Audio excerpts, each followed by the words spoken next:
ओम सभी को नमस्ते। ओम का उच्चारण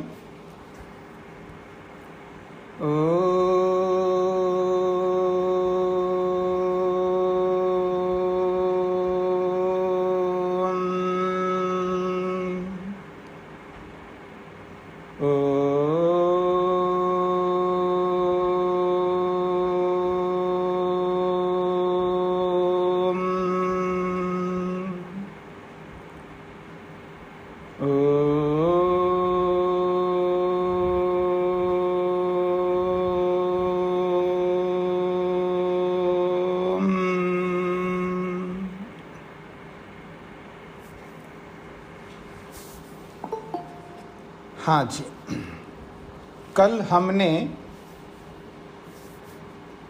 दो बातें जिनको लेकर के विचार किया है। एक तो कारकों को लेकर के प्रारंभ किया था कुछ बातें, और उपसर्ग और निपात को भी हमने समझने का प्रयत्न किया था। ये जो कारक हैं इनको थोड़ा समझने का प्रयत्न करिएगा। जब हम अपने भावों को अभिव्यक्त करते हैं दूसरों के सामने, अपनी भावनाओं को, अपने भावों को, अपनी इच्छाओं को जब हम दूसरों के सामने अभिव्यक्त करते हैं, उसका माध्यम है भाषा। और उस भाषा में प्रयुक्त होने वाले जितने भी वाक्य होते हैं, उन वाक्यों को बनाने वाले कारक होते हैं।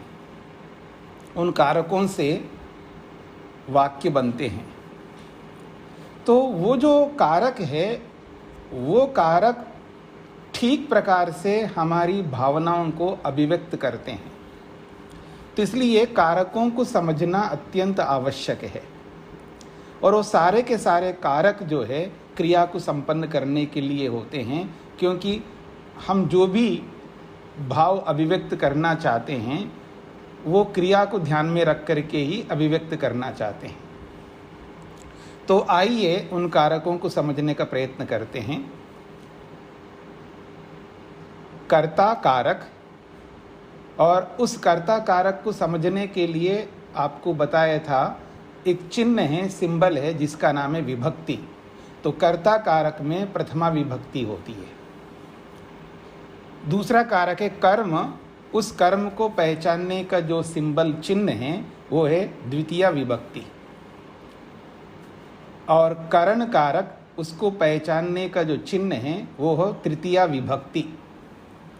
संप्रदान कारक, उसको पहचानने का चिन्ह है चतुर्थी विभक्ति, जिसको आप चौथी विभक्ति कहते हैं।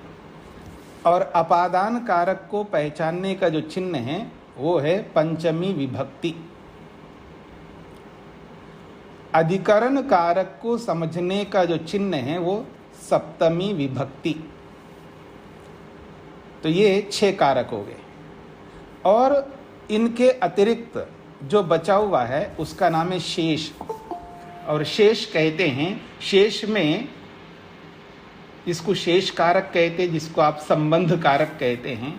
और संबंध भी व्यवहार में बहुत महत्वपूर्ण रखते हैं। परस्पर जो व्यवहार हम करते हैं, पारस्परिक व्यवहार जो होता है वो संबंधों के कारण से होते हैं।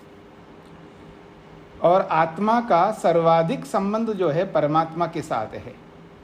तो इसलिए परमात्मा को भी हम संबंधी बनाते हैं।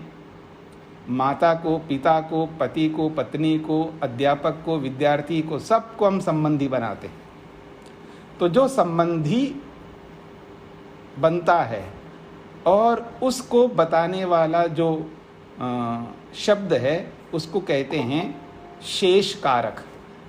और उस शेष में षष्ठी विभक्ति होती है, यानी छठी विभक्ति होती है। तो इस प्रकार के ये 7 हो गए। और 8वां है जिसको महर्षि स्वामी दयानंद ने कहा है हेतु कारक। और हेतु कारक में भी प्रथमा विभक्ति होती है, क्योंकि वो कर्ता जैसा ही होता है।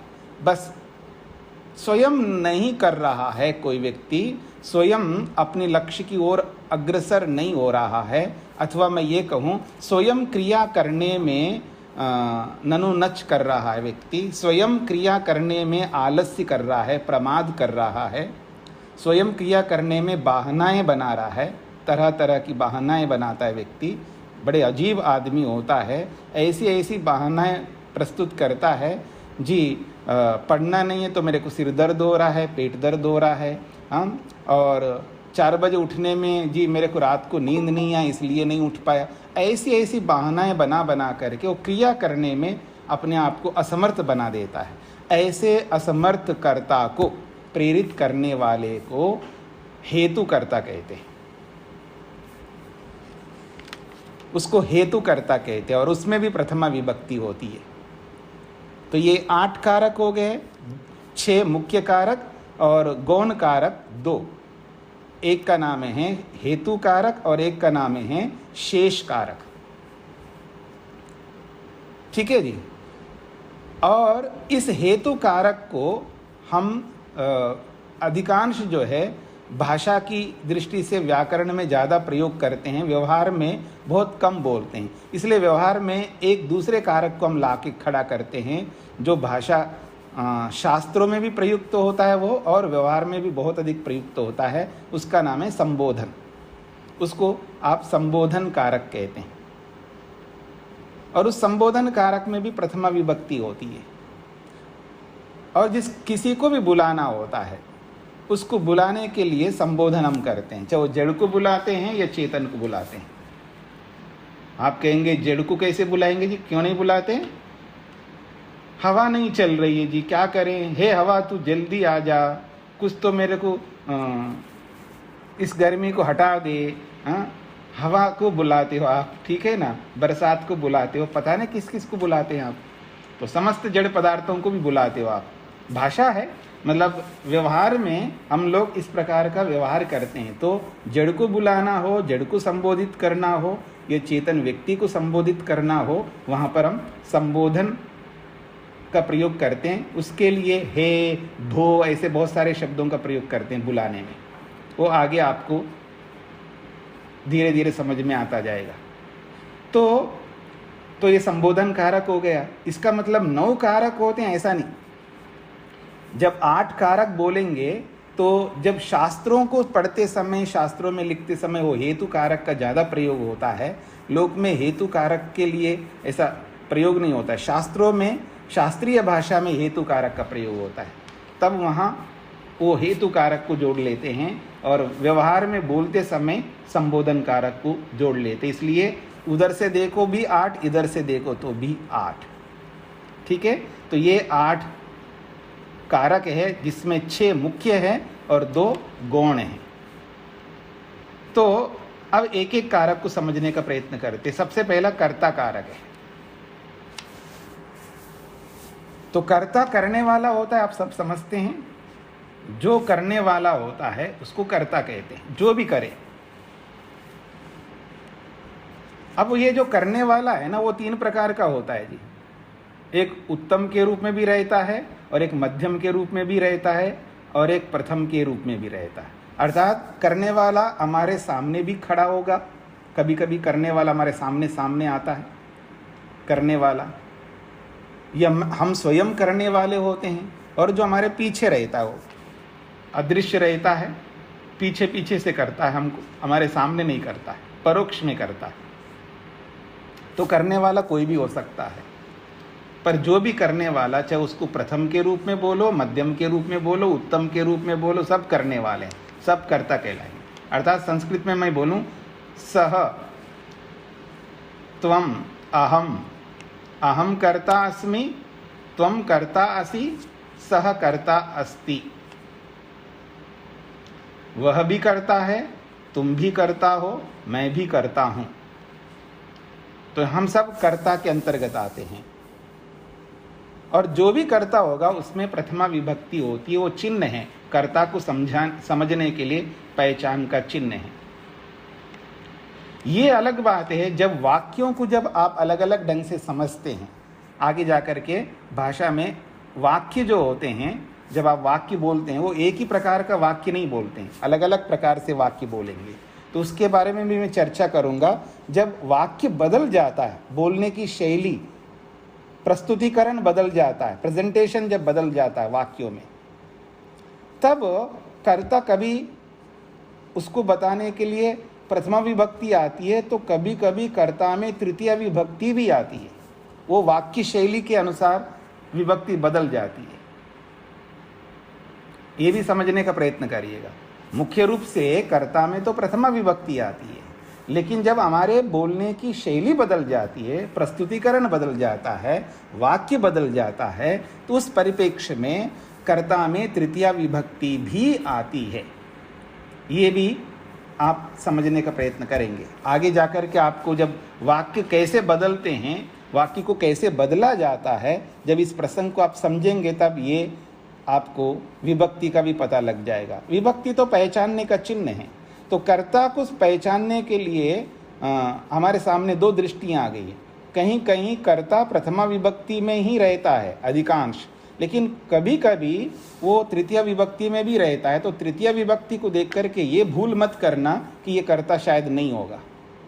वहाँ पहचानना पड़ेगा ये कर्ता के रूप में आया है या साधन के रूप में आया है। ये पहचान व्यक्ति को खुद को करना पड़ेगा।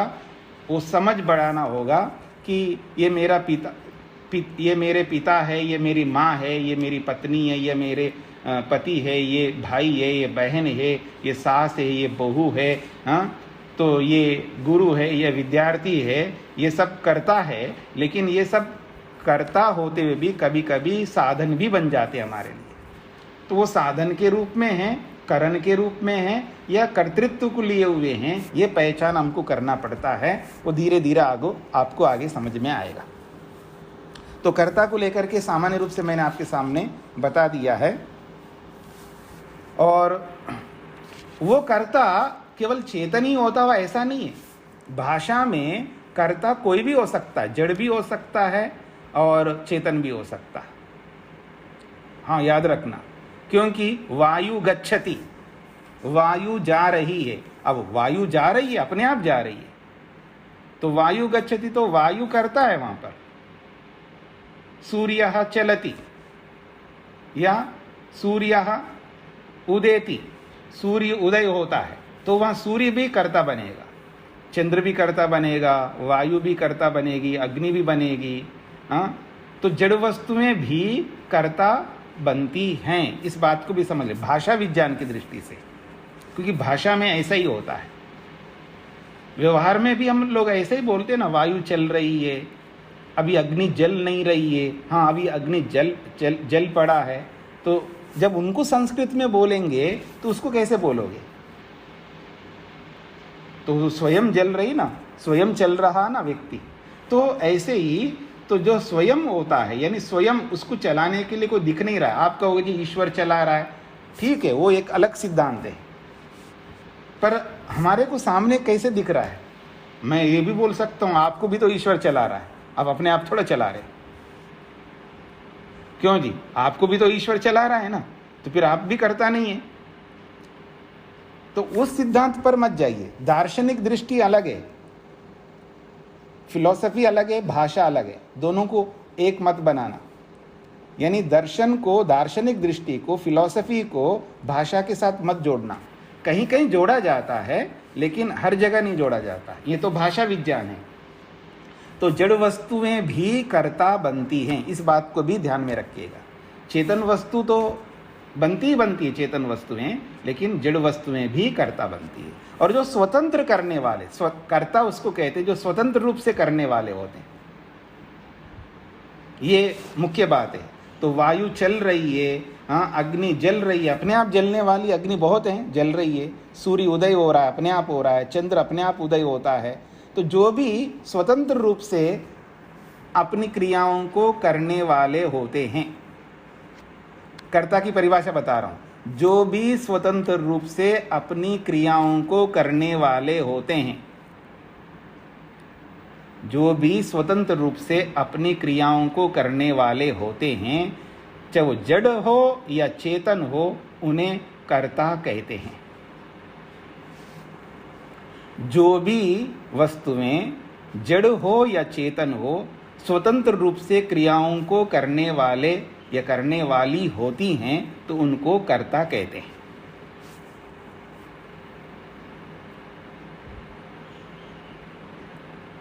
स्वतंत्र कर्ता, तो स्वतंत्र कर्ता, क्योंकि कर्ता जो है वो स्वतंत्र होता है, क्रिया को करने में वो स्वतंत्र होता है, अपनी इच्छा से क्रिया कर रहा है, खाने का, पढ़ने का, लिखने का, बोलने का, चलने का, आने का, जाने का।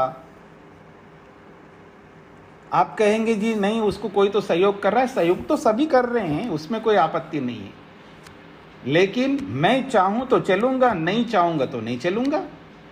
आप कितना ही सहयोग करो, माँ बाप कह रहे बेटा चलो, नहीं चलता वो, बेटा सत्संग में चलते हैं, नहीं चलता वो, बेटा पिक्चर में चलना, तैयार होके खड़े हो जाता सबसे पहले, मॉल में चलना है सबसे आगे खड़ा रहेगा। तो अब वो स्वतंत्र है चलने में ना चलने में, वो बेटा हो बेटी हो, पति हो पत्नी हो, गुरु हो विद्यार्थी हो, कोई भी हो, सब स्वतंत्र है, अपनी क्रियाओं को करने में स्वतंत्र है, अपनी इच्छा से वो क्रिया करेगा। नहीं जी उन्होंने खिला दिया, ठीक है उन्होंने खिला दिया, लेकिन आप स्वतंत्रता से खाया है, अपनी इच्छा से खाया है, अपनी इच्छा से किया है, क्योंकि हर कर्ता, हर कर्म करने वाला अपनी स्वतंत्रता से सब क्रियाओं के करते हैं। हम ये सब ऐसे बोल देते हैं जी, पत्नी ने जोर दिया इसलिए कर दिया है, पति ने कहा है इसलिए किया है, अथवा सास ने बहुत ऐसा कह दिया तो इसलिए कर दिया है, या सास बोले कि ये तो बहू का कमाल है, उसने कह दिया इसलिए कर दिया, ये सब अलग बातें हैं। लेकिन जो हमने किया अपनी इच्छा से किया है, उनके कहने पर भी हमने अपनी इच्छा उत्पन्न किया, तब जाकर के किया। अगर हमारी इच्छा नहीं होती तो हम नहीं कर सकते। इसलिए महर्षि पतंजलि ने इस कर्तापन को समझाने के लिए बहुत अच्छा उदाहरण दिया, विष का। किसी ने विष खा लिया, नहीं जी उसने खिलाया, अरे उसने क्यों खिलाया, आप स्वतंत्र हो, तुमने खाया, मैं कैसे खाऊंगा जी विष। मतलब किसी ने चारों ओर से पकड़ करके, कई लोग मिलकर के पकड़ करके आपके मुंह में ठूंस दिया और आपने निगल लिया, वो बात नहीं हो रही है, किसी ने ऐसा नहीं किया है, लेकिन फिर भी आपने विष खाया, आपने मतलब कोई भी ABCD, तो अपनी इच्छा से खाया वो। और अगर अपनी इच्छा पैदा नहीं करेगा तो वो क्रिया में प्रवृत्ति नहीं हो सकता। स्वतंत्र कर्ता कहा है क्योंकि किसी भी क्रिया को करने में वो स्वतंत्र होता है, करने ना करने में वो स्वतंत्र है, इसलिए तो उसको स्वतंत्र कहा जाता है। जैसे हम लोग कर्म करते हैं, उठने बैठने, आने जाने, धन कमाने या मुक्ति के लिए कुछ करने, तप करने, जो बहुत सारे, सत्य बोलने में, अहिंसा करने में, हम स्वतंत्र हैं अपनी इच्छा से करने। कोई करता है, कोई नहीं करता है, कोई कम करता है, कोई ज़्यादा करता है, स्वतंत्र है हम लोग, हमें कोई ज़बरदस्ती नहीं कर रहा है कोई, या ईश्वर पकड़ करके हमको रोक नहीं रहा, हाथ पकड़ नहीं रहा है, कोई पकड़ ही नहीं सकता हमारे, कोई रोक नहीं सकता। ये अलग बात है कि जो कर्म करने में बच्चे लोग होते हैं, छोटे बच्चे होते हैं, उनको हम रोकते हैं क्योंकि वो पराधीन है। पराधीन व्यक्ति की बात नहीं हो रही है, ये कोई बंधा हुआ है उस व्यक्ति की बात नहीं हो रहा है, ये किसी न किसी बंधन में, चाहे घर के बंधन में हो, माता पिता के बंधन में हो, या कोई काम करने वाला ऑफिस के अंदर किसी बंधन में खड़ा है, उसकी बात को छोड़ दीजिएगा, वो तो उनके कारण से कर रहा है, लेकिन उनको करने में भी वो स्वतंत्र है। आप देखना, छोटे बच्चे होते हैं ना, बड़े नटखट होते हैं जी, उसको आप खिलाना चाहते हैं, खा ही नहीं रहे, अपने स्वतंत्र है वो छोटा सा बच्चा भी, और कभी खाता है कभी नहीं खाता है, खाने में भी स्वतंत्र हैं। और तो और जो छोटे बच्चे होते हैं ना, जो अन्नप्राशन करने के बाद छोटे बच्चों को आप खिलाते हैं, छोटे छोटे मतलब 6 महीने के बाद में कुछ खिलाते हैं, पहले कुछ फ्रूट जैसे केला खिला रहे हो या ऐसा कुछ ना कुछ, ऐसा कुछ खिलाते हैं, और जब वो किसी से वो आदत उनकी आ जाती है मीठा मीठा खाने का, अब दूसरी चीज़ खिलाओ तो खाएंगे नहीं वो बच्चे, छोटे से बच्चे, वो मीठी चीज़ें तो खा लेंगे, अगर नमकीन खिलाओ तो नहीं खा पाएंगे। ये नमकीन से शुरू कर दो आप, शुरू से प्रारंभ से नमकीन तो आप खिला नहीं पाते हैं, माताओं को सब अच्छा पता है इस बात का। तो अब छोटा सा बच्चा 6-7 महीने का है, वो भी अपनी इच्छा व्यक्त करता है, वहाँ पर देखना उसकी मर्जी, और कितना भी वो स्पून में लगा के उसको खिलाओ या ऐसे उसके मुंह पे रखो, मुंह फेर लेता है, स्वतंत्र है वो, उसकी मर्जी हो गई तो खाएगा।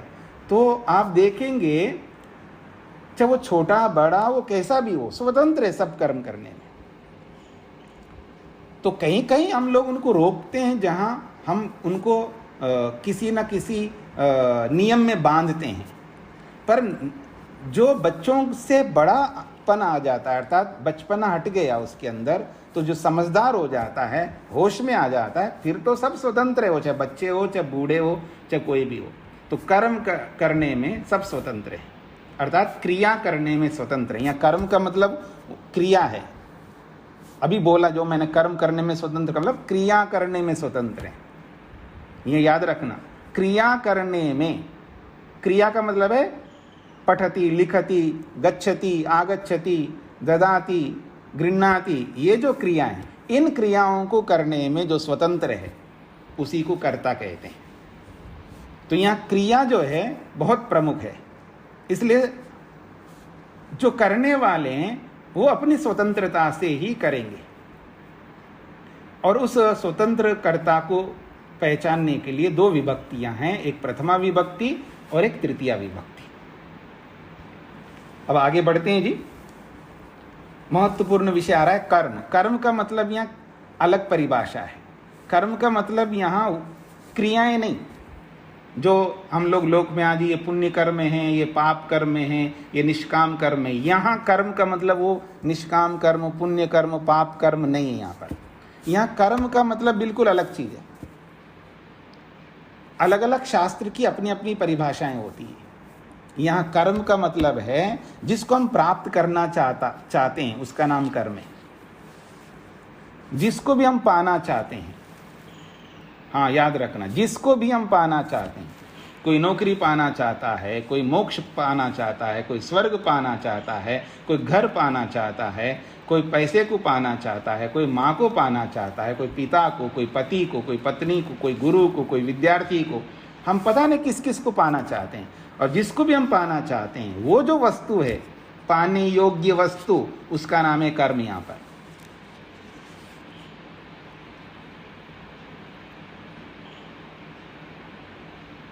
समझने का प्रयत्न करना। पाने योग्य वस्तु, प्राप्तव्य वस्तु, वो कोई भी हो सकती है, जड़ हो या चेतन हो, जिसको हम पाना चाहते हैं और जिसको पाने की हमारी तमन्ना है, इच्छा है, हमारी अभीप्सा है, हमारी आकांक्षा है, जिसको हम पाना चाहते हैं। तो ये जो कर्ता है, क्रिया करने वाला, क्योंकि पाने की इच्छा क्रिया करने वाले के अंदर ही होगी ना, मतलब कर्ता कारक में ही पाने की इच्छा होती है, ये भी याद रखना। तो ये जो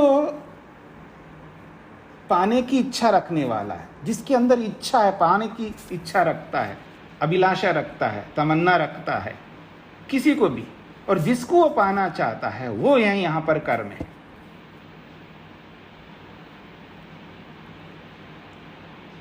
और बहुत महत्वपूर्ण है, और हम इसी के लिए जी रहे हैं।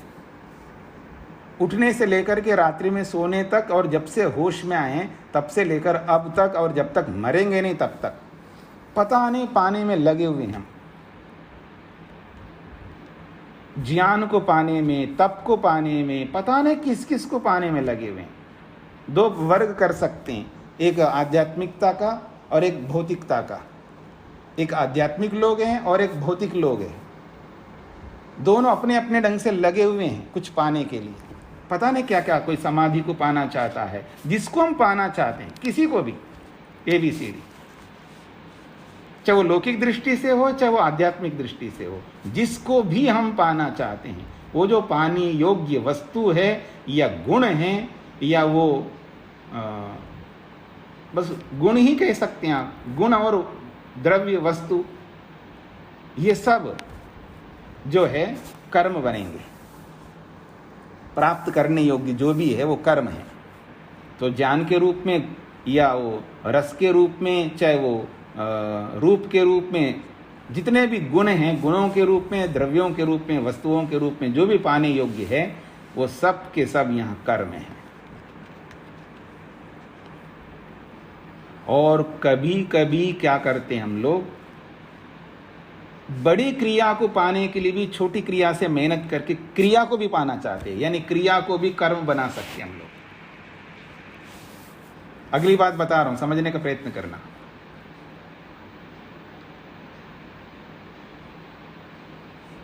मैंने क्या बोला है, कर्म जो है हम क्रिया को भी कर्म बना सकते हैं, मतलब छोटी क्रिया से बड़ी क्रिया को पाना चाहते हैं।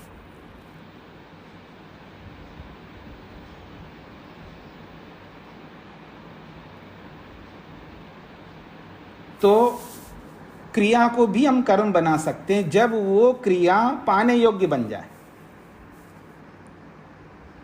वो प्राप्त कर लेंगे उस क्रिया को, अर्थात उस क्रिया को आत्मसात कर लेंगे, फिर उस क्रिया को करने के लिए फिर अगला कुछ करेंगे, वो एक अलग बात है। तो कई बार हम क्रिया को भी कर्म बना देते हैं।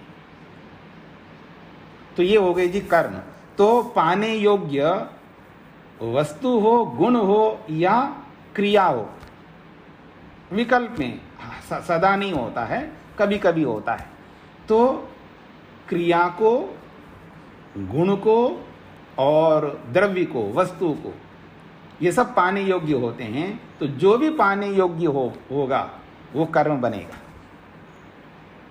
अब ये जो कर्म है वो एक प्रकार का नहीं होता है, याद रखना। वो कर्म भी 3 प्रकार का होता है। तो 3 प्रकार का कर्म होता है जी।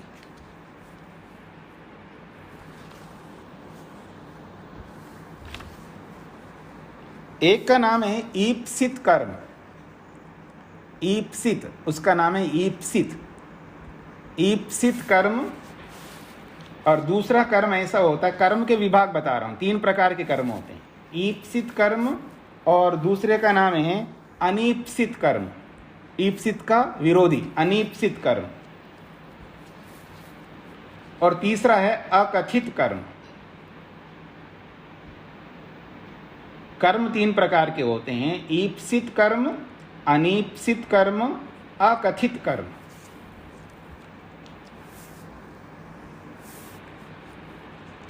ये भाषा में जो कर्म हम बनाते हैं, पाने योग्य जो भी वस्तुएं होती हैं या गुण होते हैं या क्रियाएं होती हैं, वो भी 3 प्रकार के विभाग होंगे। उसके 3 वेराइटी बनाया है। हम उसी तरह व्यवहार करते हैं, बोलने में भी, लिखने में भी, पढ़ने में भी। तो एक है ईप्सित कर्म, दूसरे का नाम है अनीप्सित कर्म, और तीसरे का नाम है अकथित कर्म। ये 3 प्रकार के कर्म हो गए। अब समझने का प्रयत्न करना, ईप्सित कर्म किसे कहते हैं? ईप्सित कर्म उसको कहते हैं जो हमारी एकदम अभीष्ट होती है, मतलब जिसके बिना हम जी नहीं सकते ना। ईप्सित का मतलब है जिसके बिना हम जी नहीं सकते, बहुत महत्वपूर्ण है हमारे जीवन के लिए। जैसे समाज में हम रहते हैं तो कपड़ा भी हमारे लिए बहुत महत्वपूर्ण अंग है, खाना जीवन का अभिन्न अंग है। कपड़ा, खाना, मकान, आने जाने के साधन, बहुत सारे हमारे लिए ईप्सित कर्म होते, ईप्सित साधन होते हैं, अर्थात जो अभिन्न अंग होते हैं हमारे जीवन का। ऐसे ही ईप्सित कर्म वो होते हैं जैसे जिसके बिना हमारा जीवन ही जीवन नहीं होगा। जैसे सुखम इच्छति, सुख को चाहता है तो सुख ईप्सित है हमारे लिए। भोजनम इच्छति, ये भोजन जो है ईप्सित है। ऐसे बहुत सारी चीजें बनेंगी जो ईप्सित कर्म बनते हैं।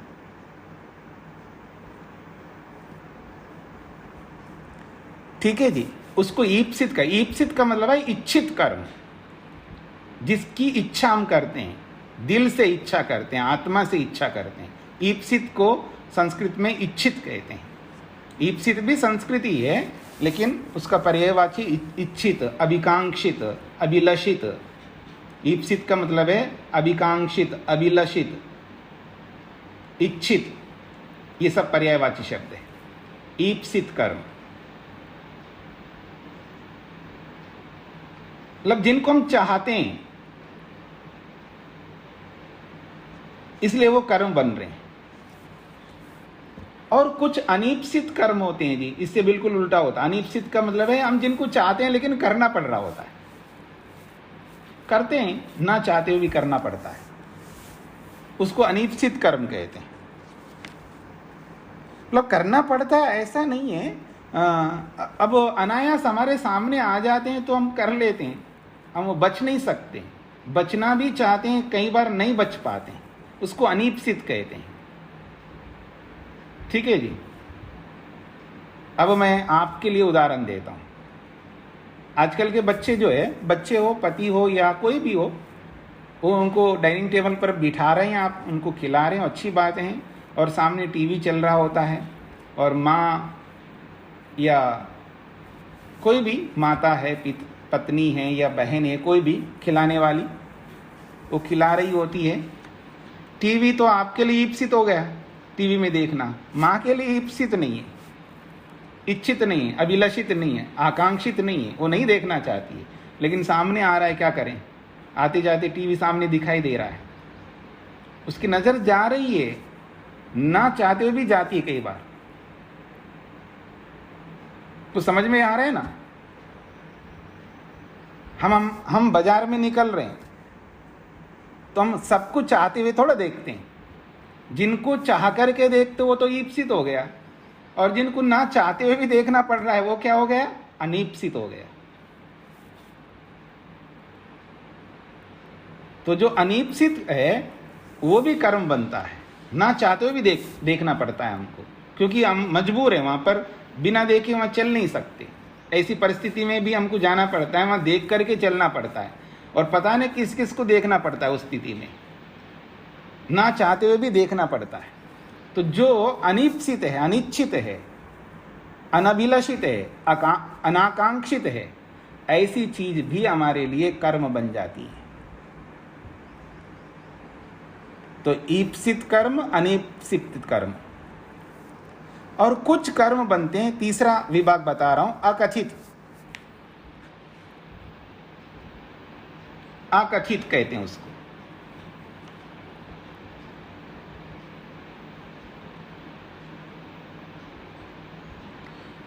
तो क्योंकि कर्म होता है जो ईप्सित होता है, यानी हम कर्म को अपनी इच्छा से उसको देख रहे हैं, और अकथित उसको होता है, उसको नहीं कहता है, यानी क्रिया जो है उस कर्म को नहीं कह रही है, अथवा कर्म उस क्रिया को साक्षात नहीं कह रहा है, क्योंकि क्रिया को संपन्न करने वाले होते हैं ना कारक, समझ लेना, क्रिया को संपन्न करने वाले होते हैं कारक, लेकिन ये ऐसा कर्म है जो सीधा सीधा कर्म को संपन्न नहीं कराता, लेकिन वो सहयोगी बनता है कर्म को संपन्न करने में, उसको अकथित कहते हैं। मैं उदाहरण दूंगा, आपको समझ में आएगा। और ये थोड़ा सा अकथित कर्म ऐसा है, तो एकदम आप अगर भाषा को जानते हैं, आप लोग कई लोग लगे हुए हैं ना संस्कृत पढ़ने में, और कई लोगों ने बहुत पढ़ रखा है, कई लोगों ने प्रारंभ किया हुआ होता है, कई लोगों को पढ़ तो रहे हैं लेकिन थोड़ा डीप में जाकर के नहीं पढ़ पा रहे हैं, ऐसे भी लोग होते हैं। लेकिन फिर भी समझने का प्रयत्न करना, जितना समझ में आया उतना समझ लेना, नहीं तो इतना ही समझ लेना कि देखो 3 प्रकार के कर्म होते हैं, एक ईप्सित कर्म होता है, और एक अनीप्सित कर्म होता है, और एक अकथित कर्म होता है, बस इतना समझ लेना। अगर वो वाक्य आपको समझ में आ जाए तो अच्छी बात है। तो मैं बोलूं कि शेखरः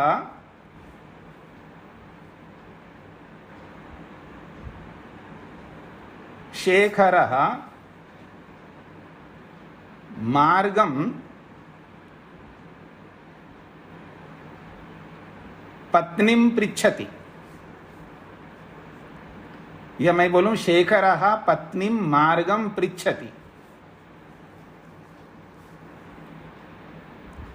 अब आजकल का जमाना जो है ना, बाहर किसी से पूछने की जरूरत नहीं है ना, वो जीपीएस लगाते हैं, कुछ ना कुछ लगाते हैं ना मोबाइल में, और खुद गाड़ी चला रहे हों और बगल में पत्नी बैठी हो और उनको वो मोबाइल पकड़ा दिया। कई बार स्क्रीन भी होता है सामने, बड़ी गाड़ी हो और स्क्रीन नहीं है मान करके चलिए गाड़ी के अंदर, और उनको मोबाइल पकड़ा दिया है, तो मार्ग बता दे। तो अब वो पूछता है पतिदेव पत्नी को। तो अब उदाहरण ये बन रहा है, शेखरः पत्नीं मार्गम पृच्छति। अब यहाँ पर दो कर्म दिखाई दे रहे हैं, एक पत्नीम, क्योंकि कर्म में द्वितीय विभक्ति होती है, आपको पता है, पत्नीम उसमें भी द्वितीय विभक्ति हो गई, मार्गम इसमें भी द्वितीय विभक्ति हो गई। तो कर्म जो है दो बन रहे, एक मार्ग भी बन रहा है और एक पत्नी भी, पत्नी शब्द भी बन रहा है। ठीक है जी। तो पत्नी भी मार्ग बन रही है, मतलब कर्म बन रही है, और मार्ग तो कर्म ही है। तो दोनों कर्म है यहाँ पर। शेखरः पत्नीं मार्गम पृच्छति, लेकिन ईप्सित तो मार्ग है, मतलब जिस मार्ग में जाना है वो तो चाहता है व्यक्ति जाने वाला, वो तो ईप्सित कर्म हो गया, और ये अकथित है। पत्नीम जो है उसमें जो कर्म हो गया, उसमें द्वितीय विभक्ति हो गया, तो वैसे अर्थ क्या निकलेगा इसको अगर हिंदी में मैं बोलूं तो, शेखर जी पत्नी से मार्ग पूछता है, शाब्दिक अर्थ ही होगा, या शेखरः शेखर पत्नीम पत्नी से मार्गम मार्ग पृच्छति पूछता है। ठीक है जी। शेखर वाक्य जैसे संस्कृत का उसके अनुसार अनुवाद कर रहा हूं, तो शेखर पत्नी से मार्ग पूछता है, ऐसा अर्थ निकल रहा है। तो पत्नी से को देख करके आप ये मत समझना कि ये तो तृतीय विभक्ति आ रही है, वो मत देखना। आप जो सामान्य संस्कृत जो पढ़ते हैं ना उसको ध्यान में मत रखिएगा पर। तो यहाँ ये समझना है, यहाँ ये कर्म है, पत्नीम भी कर्म है, मार्गम भी कर्म है, और पृच्छति क्रिया है। तो शेखरः करता है, पूछने वाले हैं इसलिए पृच्छति, तो करता है, पृच्छति क्रिया का करता है शेखरः। और क्या पूछा जा रहा है? मार्ग को पूछा जा रहा है, तो मार्ग कर्म है। और किन से पूछा जा रहा है? पत्नी से पूछा जा रहा है। तो इसको कहते हैं अकथित कर्म। बस इतना समझ लीजिएगा। ऐसे बहुत सारे कर्म होते हैं जो अकथित कर्म कहलाते हैं। जब आप भाषा विज्ञान को विस्तार से समझोगे वहाँ पर आपको पकड़ में आएगा। तो बस यहाँ पर इतना समझ लीजिएगा। तो 3 प्रकार के कर्म होते हैं। एक ईप्सित कर्म, वो आपको समझ में आ गया। एक अनीप्सित कर्म, वो भी समझ में आ गया। और अकथित कर्म समझ में नहीं आया तो कोई चिंता की बात नहीं है। बस इतना समझ लेना 3 प्रकार के कर्म होते हैं। स्पष्ट हो गया होगा। आगे बढ़ें। सुधा जी ने एक हाथ खड़ा किया, क्या बात है?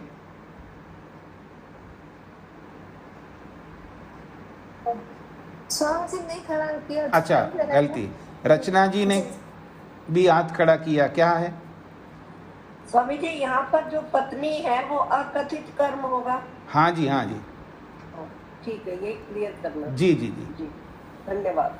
अनिकेत जी को क्या पूछना है?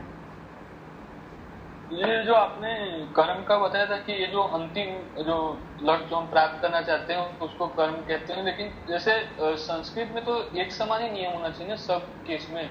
मतलब पूरे जो संस्कृत के सब्जेक्ट में जो रियल ग्रामर तो एक ही होगा ना, जो जिसमें मतलब कर्म को ही अंतिम लक्ष्य माना जाना चाहिए। नहीं, वो आप दर्शन को साथ में मत लाइए। यहाँ पर ये भाषा विज्ञान है, मैंने तो बोला है ना पहले ही। यानी फिलॉसफी को यहाँ पर मत लाइएगा। फिलॉसफी अपनी जगह है और यहाँ भाषा अपनी जगह है। भाषा में हम लोग इसी प्रकार बोलते हैं। भाषा व्याकरण जो होता है, ये तो नियम जो बता रहा हूँ ये व्याकरण के हैं। ये जो मैं नियम बता रहा हूँ ये व्याकरण शास्त्र के हैं, ग्रामर के ये नियम है सारे। और ग्रामर के नियम को हम भाषा में देख रहे हैं, क्योंकि भाषा ऐसी ही होती है। भाषा को देख करके नियम बनाए गए हैं। यानी व्याकरण के आधार पर भाषा नहीं होती, याद रखना। भाषा के आधार पर व्याकरण होता है। इसलिए महर्षि पतंजलि कहते हैं लोकाद न विद्यते व्याकरणम। लोकाद न विद्यते व्याकरणम। व्याकरण लोक से अलग नहीं है, जो लोक में व्यवहार में होता है उसी को नियमबद्ध कर दिया है, इसलिए भाषा में ऐसा ही प्रयोग होता है। तो भाषा को भाषा के रूप में रखिएगा और फिलॉसफी को, दार्शनिकता को अपने जगह पर रखिए, वो एक अलग बात है। दार्शनिकता लक्ष्य तो मतलब कर्म तो केवल मुक्ति है, मोक्ष है, वो तो एक अलग बात है, वो तो दार्शनिक है। लेकिन उससे पहले पता नहीं कितने कर्म बना रहे हम लोग। आप बोल तो यही रहे हो, लेकिन आपने पता नहीं कितने को आपने कर्म बना रखा है। मकान को, गाड़ी को, पत्नी को, पुत्र को, पुत्री को, पता नहीं दुनिया भर के कर्म बना रखे आपने। ठीक है जी। तो इसलिए ऐसा मत सोचना कि कर्म तो बहुत होंगे। तो फिर वहाँ कथित भी होते हैं, अकथित भी होते हैं। मतलब इस अकथित को मुख्य और गौण के रूप में भी आप समझ सकते हैं। उसको आप समझ लीजिए एक गौण कर्म है, मुख्य कर्म तो मार्ग है। पत्नी से पूछा जा रहा वो गौण कर्म है, ऐसे समझ लीजिएगा, बात समाप्त हो जाएगी। भाषा को समझना है तो यहाँ इस बात को समझेंगे। जब आप न्याय दर्शन फिलॉसफी पढ़ोगे फिर वहाँ आपको समझ में आएगा ये जो कारक कैसे काम करते हैं वहाँ पर। क्योंकि आपको वहाँ पर जो भाषा पढ़ेंगे वो संस्कृत पढ़ेंगे ना, आप संस्कृत के माध्यम से समझने का प्रयत्न करेंगे। इसलिए तो मैं ये भूमिका के रूप में ये सब बातें बता रहा हूँ। नहीं तो वहाँ पर आप जैसे मूक बधिर होते हैं ना, ऐसे बैठे रहेंगे, पता नहीं क्या बोला जा रहा है, ऊपर से निकल जाएगा आपका। तो ऊपर से ना निकले, आप मन लगा करके समझते हुए आगे बढ़ें, इसलिए ये सारी भूमिका बताई जा रही है। ठीक है, आगे बढ़ते हैं। नरेश जी को क्या पूछना है जी? स्वामी जी, अभी आपने कहा कि क्रिया को भी कर्म बना सकते हैं, इसका कोई उदाहरण बता सकते हैं? अभी क्यों सारी बातें पूछना चाहेंगे आप? जो जितना बताया जा रहा है ना उतना ही समझ लीजिएगा। ऐसे बताने लग जाऊंगा तो वो व्यापक होता जाएगा। बस केवल इतना समझ लीजिए, कहीं कहीं हम क्रिया को भी कर्म बना देते हैं। वो आपको भाषा विज्ञान में जब आगे बढ़ेंगे तो आपको पकड़ में आएगा, वैसे नहीं पकड़ में आएगा अभी। जी जी, इसलिए जितना आपको पकड़ में आ सकता है उतना ही बता रहा हूँ। और जो आ सकता है मान करके बता रहा हूँ, उसमें भी नहीं आ रहा है आप लोगों को, कई लोगों को। इसलिए जो नहीं आ रहा है उसको छोड़ दीजिएगा, जो जो आ रहा है उसको पकड़ लीजिएगा। चलेंगे, आगे बढ़ते हैं हम लोग। तो आपके सामने कर्ता कारक आ गया है, कर्म कारक भी आ गया है। और कर्म कारक के 3 विभाग हो गए हैं। कर्म 3 प्रकार के होते हैं, ईप्सित कर्म, अनीप्सित कर्म, अकथित कर्म। ये सब याद रखिएगा। तीसरा कारक है करण कारक, बहुत महत्वपूर्ण है ये भी, करण कारक।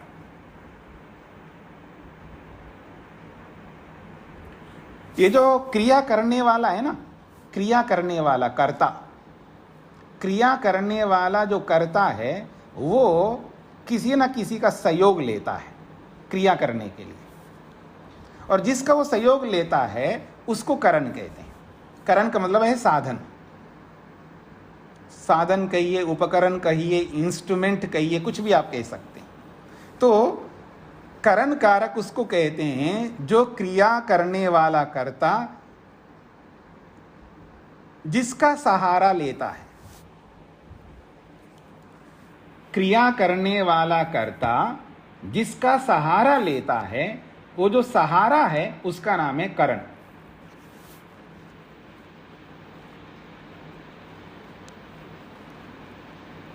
फिर मैं बोलता हूं, क्रिया करने वाला कर्ता क्रिया करने के लिए जिसका सहारा लेता है उस सहारे को करण कहते हैं।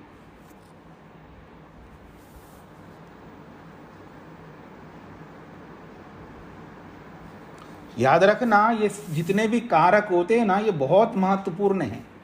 और ये सारे कारकों को अगर हम लोगों ने समझ लिया है ना भाषा की दृष्टि से, तो मुक्ति को पाने के लिए आप सारे कारकों को लगा लोगे। हाँ, याद रखना, मैं ऐसे नहीं पढ़ा रहा हूँ इन कारकों को, मेरे को क्या लेना देना है जी। हाँ जी, कुछ थोड़ा समझने का प्रयत्न करना। मैं क्यों ये मेहनत करूँ आपके लिए? मैं इन कारकों को इसलिए पढ़ा रहा हूँ कि आपसे मुक्ति प्राप्त कराने के लिए मेरे को क्रिया करवानी है। मेरा स्वार्थ क्या है कि आप सबको मुक्ति पाने के लिए क्रिया करवानी है। मेरी दृष्टि आपकी क्रिया पर है, तो आपसे क्रियाएं करवानी हैं, तो मेरे को सारे कारक लगवाने हैं आपके लिए। समझ रहे हैं ना मेरी बात को? हाँ, तो कमर कस लीजिएगा कि आप लोगों से क्रिया करवानी है तो आप क्रिया तभी आप करोगे जब सब कारकों को समझोगे। तो इसलिए ये कारक बताए जा रहे हैं, ऐसे समझ लीजिएगा। तो करण कारक उसे कहते हैं। माता शकुंतला जी ध्यान दीजिएगा। जी स्वामी जी, मैंने कर्म का नहीं लिख पाई, प्लीज एक बार फिर से बोलेंगे? कर्म को नहीं लिख पाए, पीछे से कहीं चले गए थे क्या आप? नहीं, अभी क्रिया करने वाला कर्ता। अच्छा अभी अच्छा, आपने बोला था। अच्छा अच्छा, क्रिया करने वाला कर्ता क्रिया करने के लिए जिसका सहारा लेता है उस सहारे को कर्म कहते हैं। क्रिया करने वाला कर्ता क्रिया करने के लिए जिसका सहारा लेता है उस सहारे को करण कहते हैं। धन्यवाद स्वामी। अब एक उदाहरण देता हूं, आपको समझ में आएगा। अब मैं उदाहरण देता हूं,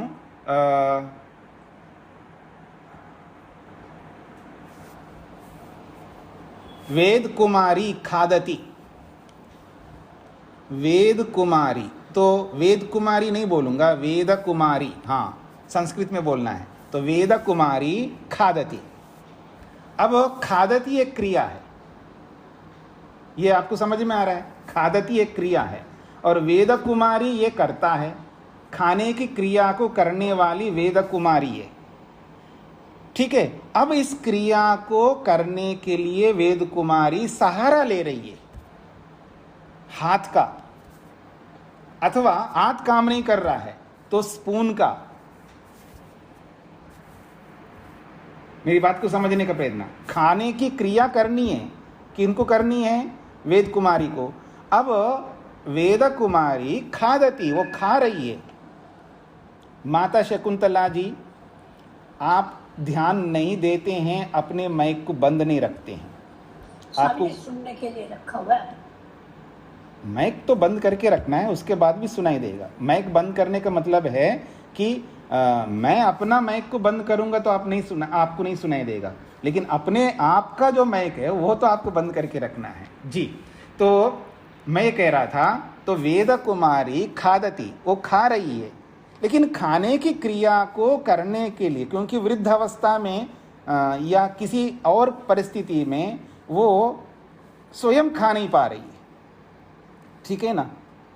अब स्वयं नहीं खा पा रही है, वृद्धावस्था की भी बात नहीं है, मैं वैसे भी कहना चाह रहा हूँ। समर्थ हो भी तो आप तो सहारा तो लोगे ना, खाने के लिए ऐसे थोड़ा खाओगे। देखो जी, हम बुरा भी मत मानना, हम पशु नहीं है ना, पशु तो है नहीं है। और जो जैसे गाय के सामने आप घास डाल दो तो वो मुंह से ऐसे खाती है, तो ऐसे तो हम नहीं खा सकते। हम तो शाने लोग हैं ना, हम तो साधनों का प्रयोग करने वाले हैं, तो हम क्रियाओं को करने के लिए साधनों का प्रयोग करेंगे। तो इसलिए वेद कुमारी खादती, हस्ते न खादती, हाथ से खा रही है, ठीक है ना। तो अब वो जो हाथ है जिसका सहारा ले रही है हाथ का, तो वो हाथ जो है वो करण बनेगा, वो साधन है।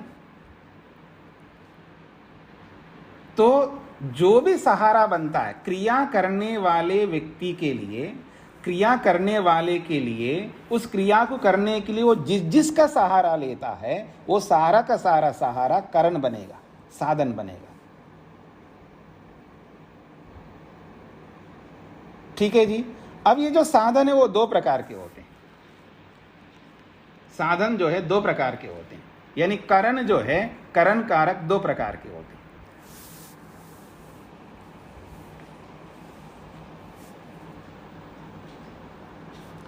एक होता है गौण कारक, एक होता है मुख्य कारक। एक होता है गौण करण, एक होता है मुख्य करण।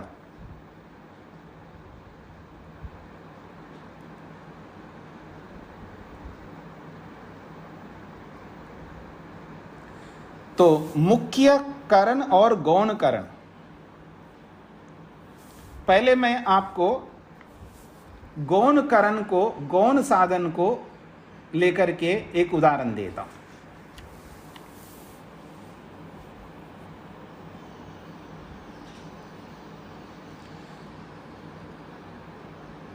अब जमाना ऐसा है कि लाइटर से हम चूल्हे को जलाते हैं, वो भी जमाना गया है।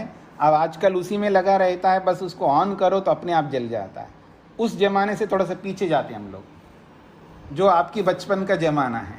हाँ, माताएं जानती होंगी, जो गांव में रही होंगे, वो जो है वो जो फूंकनी होती है ना, मतलब चूल्हा जो है लकड़ी से जलाया जाता है, फूंकनी से हमको अग्नि को प्रज्वलित करना बड़ा मुश्किल होता है जी। हमने बहुत किया ऐसा, गुरुकुलों में भी किया, गुरुकुलों में ही किया है, घर में तो कहाँ करते थे, गुरुकुलों में जाकर के सारे काम किया। तो अब हाथों से हस्ताभ्याम फूत्कारात् अग्नि ही प्रज्वलति। हस्ताभ्याम फूत्कारात् अग्नि प्रज्वलति। ये महर्षि स्वामी दयानंद ने ऐसा ही उदाहरण दिया है। तो हस्ताभ्याम का मतलब हाथों से, फूत्कारात् फूंकते हुए, मतलब जो फूंकनी है ना उसमें फूंकते हुए, अग्नि प्रज्वलति, अग्नि को प्रज्वलित करता है।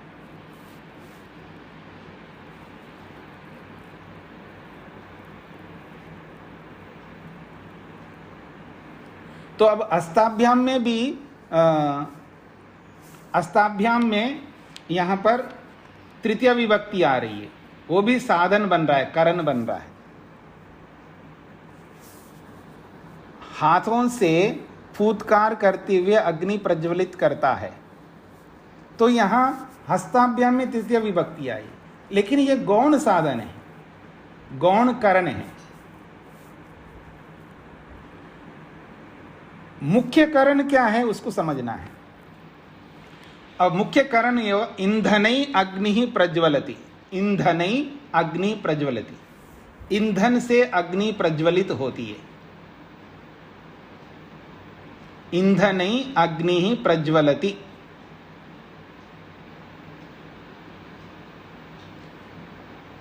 ईंधन के द्वारा या ईंधनों से अग्नि प्रज्वलित होती है। अग्नि जलती है, अग्नि को जलाना होता है, तो अग्नि को जलाने के लिए हमें साधन चाहिए, करण चाहिए। तो जलाने वाला कोई व्यक्ति है, अग्नि प्रज्वलति, अग्नि प्रज्वलित होती है, अग्नि निकलती है, प्रज्वलित होती है, प्रकाशित होती है, प्रकट होती है। तो अग्नि को प्रकट कराने का जो साधन है वो मुख्य साधन है ईंधन, जिससे अग्नि प्रज्वलित होती है। तो ईंधन ही अग्नि प्रज्वलति। लेकिन अस्ताभ्याम फूत्कारात् अग्नि प्रज्वलति, तो वहाँ हाथ भी साधन बन रहे हैं, करण बन रहे हैं, लेकिन वो मुख्य करण नहीं है। मतलब करण उसको कहते हैं जिसके बिना अग्नि जल नहीं सकती है। क्या हाथों के बिना अग्नि नहीं जल सकती? पर ईंधन के बिना तो अग्नि नहीं जल सकती। तो जिसके बिना अग्नि नहीं जल सकती हो, जिसके बिना नहीं जल सकती हो, उसको मुख्य करण कहेंगे, और जिसके बिना अग्नि जल सकती है उसको गौण करण कहेंगे। मतलब उस मुख्य करण को का सहयोगी जितने भी है वो गौण करण कहलाएंगे। मतलब ईंधन के जो सहयोगी है, यानी ईंधन को प्रज्वलित कराने में जो सहयोगी बन रहे हैं, चाहे वो हाथ बन रहा है और भी बहुत सारे बन सकते साधन, वो सब गौण करण कहलाएंगे। गौण, वो मुख्य नहीं है। तो गौण करण और मुख्य करण जो सीधा सीधा क्रिया की निष्पत्ति में, अब इसको समझ लीजिए, जो सीधा सीधा क्रिया की निष्पत्ति मतलब उत्पत्ति, सीधा सीधा क्रिया की उत्पत्ति में कारण बने, वो है मुख्य करण। जो सीधा सीधा क्रिया की उत्पत्ति में कारण बनता है उसे मुख्य करण कहते हैं।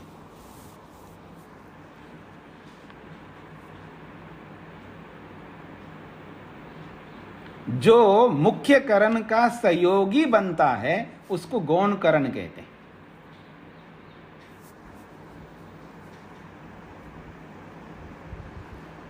जो मुख्य करण का सहयोगी बनता है उसको गौण करण कहते हैं। तो करण दो प्रकार के हो गए, मुख्य और गौण।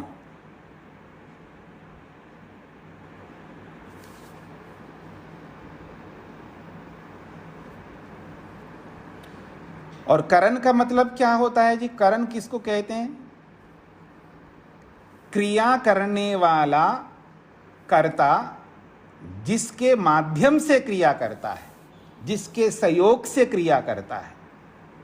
क्रिया करने वाला कर्ता जिसके माध्यम से, जिसके सहयोग से क्रिया करता है, वो जो सहयोग है, वो जो माध्यम है, वो है करण, जिसके बिना वो क्रिया नहीं हो सकती है। क्योंकि क्रिया को संपन्न करने में भी वो कारण बनना चाहिए ना, क्योंकि कारक का मतलब वो होता है जो क्रिया को संपन्न करने में सीधा सीधा कारण बने। तो यह करण कारक भी उस क्रिया को उत्पन्न करने में सीधा कारण बन रहा है, उसके बिना क्रिया नहीं बन सकती है, क्रिया नहीं हो सकती है। तो साधन या यहाँ करण, उसी साधन को करण शब्द से बोला है, यहाँ करण कारक। साधन कारक भी बोल सकते हो, करण कारक भी बोल सकते हो। तो क्रिया की उत्पत्ति में कर्ता जब क्रिया को उत्पन्न करना चाहता, अर्थात क्रिया की उत्पत्ति में कर्ता का जो सहयोग देने वाला है या कर्ता को जो हेल्प करने वाला है, उसका नाम है करण। और उस करण को पहचानने का जो चिन्ह है वो है तृतीया विभक्ति। तो तृतीया विभक्ति जो है वो पहचानने का साधन है, क्योंकि करण में तृतीया विभक्ति होती है। तो वो तृतीया विभक्ति ही हमको बताएगी कि ये है करण। कर्ता में भी तृतीया विभक्ति होती है, लेकिन वो अलग प्रसंग में हो गया। लेकिन वास्तव में जो तृतीया विभक्ति आती है वो साधन के लिए आती है, माध्यम के लिए आती है। जो करण कारक है उसी के लिए तृतीया विभक्ति आती है। तो ये हो गया आपका करण कारक। और ये करण कारक गौण रूप में और मुख्य रूप में भी होता है।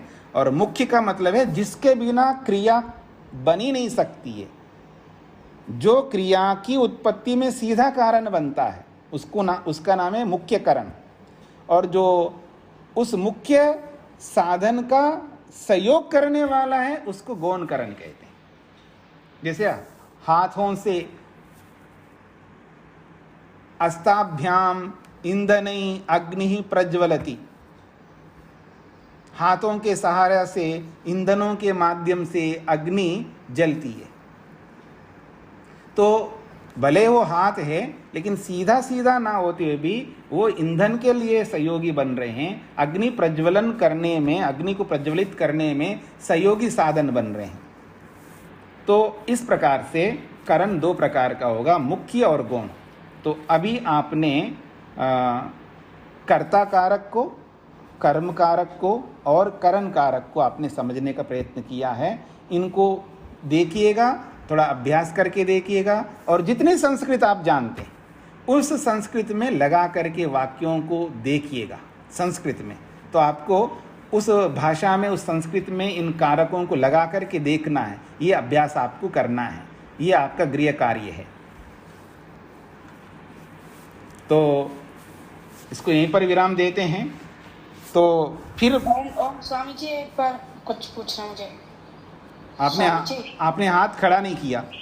स्वामी जी, मुझे पता नहीं चल रहा हाथ कहाँ पे खड़ा होना होता है। अच्छा, तो इसका मतलब आपने अभी तक एक दिन निकल गया, आपको ये उत्तर देना बड़ा सरल होता है, मेरे को पता नहीं लगा, लेकिन पता लगाने का तो आपने मेहनत ही नहीं किया, किसी से पूछा ही नहीं आपने। स्वामी जी, सारे ऑप्शन मैंने खोल के देखे इसमें। ये कोई उत्तर, ये उत्तर नहीं होता है। हाँ, ये उत्तर नहीं होता है। हाँ, सुनिए मेरी बात को विद्यार्थी जो होता है, तो उस विद्यार्थी को विद्यार्थी की तरह भी रहना भी सभी विद्यार्थियों को समझना होता है। तो इसलिए मैं आपको बताना चाह रहा हूँ, आपने देख लिया है, पकड़ में नहीं आया है, तो इस मोबाइल को समझने वाले, कंप्यूटर को समझने वाले जो भी बहुत सारे बच्चे लोग होते हैं, आपके ही विद्यार्थी होंगे, वो भी आपको बता देंगे। तो वो बता देंगे, जो भी जानने वालों से पूछ करके आपको पता लगाना आपका कर्तव्य है। ये आप पता लगा लीजिएगा और पता लगा करके कर लीजिएगा। अभी तो मैं उत्तर दे दूंगा जी स्वामी जी। हाँ, बोलिए स्वामी जी। हाथों से ईंधन से मुख्य कौन है इसमें, और गौण कौन है? इसकी परिभाषा बताओ, करण कारक किसको कहते हैं ये बताइए। मुख्य करण का सहयोगी बनता है उसे गौण। नहीं ये नहीं, करण करण करण कारक की परिभाषा बताइए जो मैंने लिखवाई। अच्छा, क्रिया करने वाला कर्ता जिसके सहयोग से कार्य करता है उसको कारण कारक कहते हैं। हाँ जी, और इसके आगे और भी कुछ लिखवाया होगा। क्रिया उत्पन्न करने को साधन कारक कहा जाता है। और भी कुछ लिखवाया होगा, जो जो लिखवाया सब पढ़िए।